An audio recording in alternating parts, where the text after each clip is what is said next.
I'm Gillian McMillan, and I'm an artist who is a potter.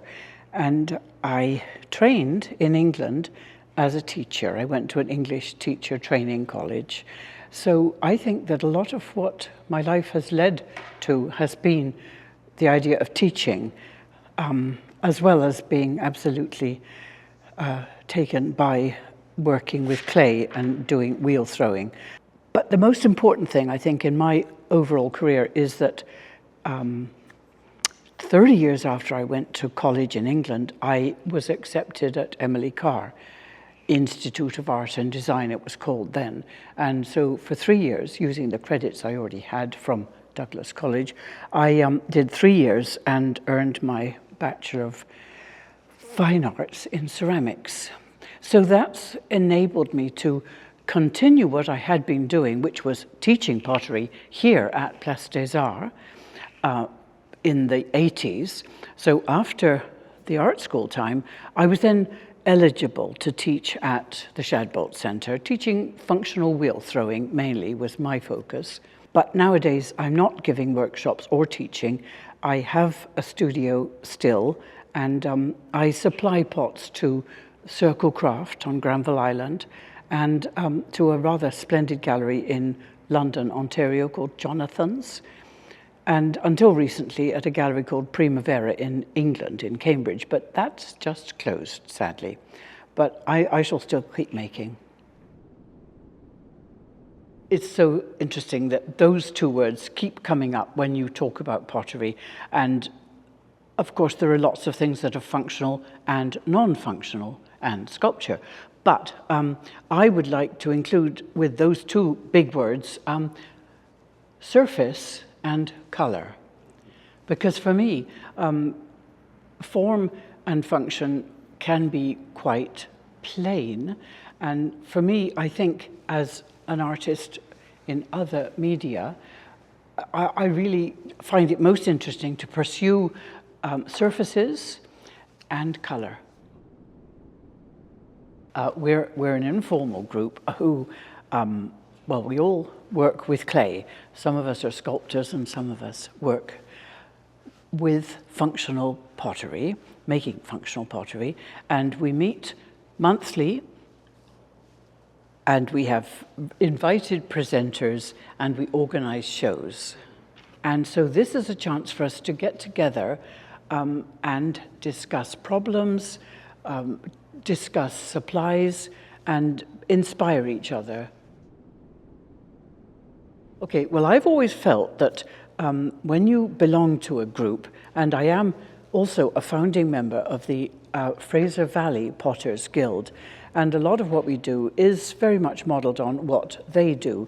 And I've always felt it's an opportunity to grow in what you're learning. So with the workshops, but also the juried shows are and were for me very important in my progress. Now, a lot of young amateur potters don't even want to bother with juried shows, but I think that it is a way of growing. You enter a show, you might get an honorable mention for this particular piece or even win the first prize eventually, but that takes your work ahead further, but also it's an opportunity to look at what everybody else is doing and get ideas from them. Because in pottery, nothing is new. Everything we do has been done before.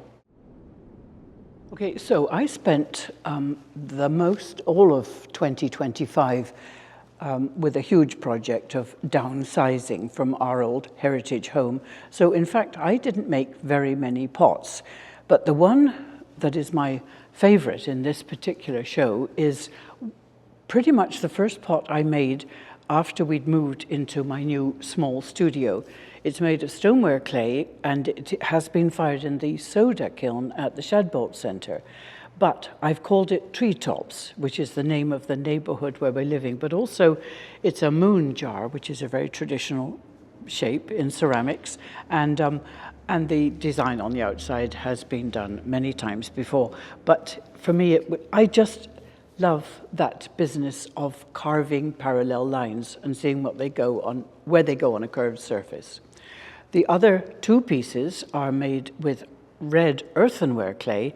They echo the theme and the colour of the main one. They are carved and green, but they're red earthenware clay and they've been fired in an electric kiln.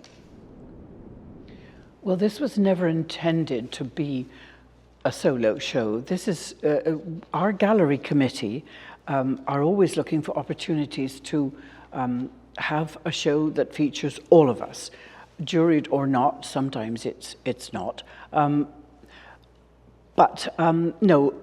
of us have had solo shows, but this one is intended as a way of having all of our members, and some of whom are beginners, some are doing it full time, but put in your best pieces and let's have a look at what we're all doing.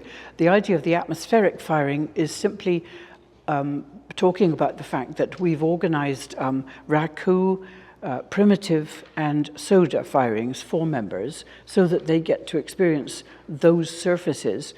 But also most members are firing electric, and so we've included that in this show as well.